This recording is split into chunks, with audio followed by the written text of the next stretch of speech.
Usa ka bakwit gikan sa barangay Tagaytay sa Magsaysay, Davao del Sur namatay samtang daghan kanila ang nangasakit na.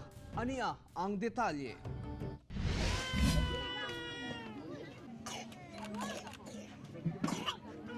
Kahimtang kini karon sa mga bakwit gikan barangay Tagaytay nga anaa karon nagtiner sa Tent City sa barangay Balnate sa Magsaysay, Davao del Sur. Ang pait nilang kahimtang sa tent, kainit nga daw anaa sa pugon kung adlaw. Pagkagabi, katugnaw ug kung muulan, lapok og salibo ang sagubangon. Pagkakadlawon bugnaw na pod. So ikaw nagsakit na hinong ka? Oo, hindi na ko katulog, sir. Hindi ka katulog. Obo. Sa record sa Balnate Evacuation Center, napulo ngadto 20 ka tawo ang gina-check up nila matag adlaw nga dunay sakit sama sa sipon, ubo, hilanat ug kalibanga. Oh, nagagawas jud mi sir kay grabe man ko kainit no. Tungtong siya galas 9, init na jud kay sa mo ang kubo. Oh, tubig lang jud siya. Yung bago ra ng hospital?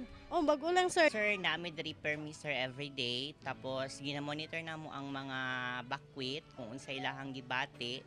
Si Lola Pandit Awe, kinsa 86 anyos na. Sa unang kita namo, nalipay kini kay naluwas siya sa linog. Apan grabing kainit ang reklamo niya sa pagbalhin sa evacuation center. Si Lola Pandit, anaa gyapon sa evacuation area. Apan, anaa na siya sa lungon.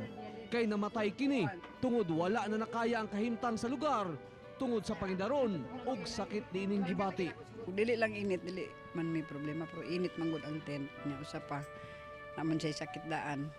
Niya, nasamot na. Pangamuyo nila nga maplastar na sila sa mga relocation site sa labing daling panahon aron dili sila mag-anto sa kalisod sa kahimtang nila karon sa Tent City. Kauban si Melchor Awing sa kamera.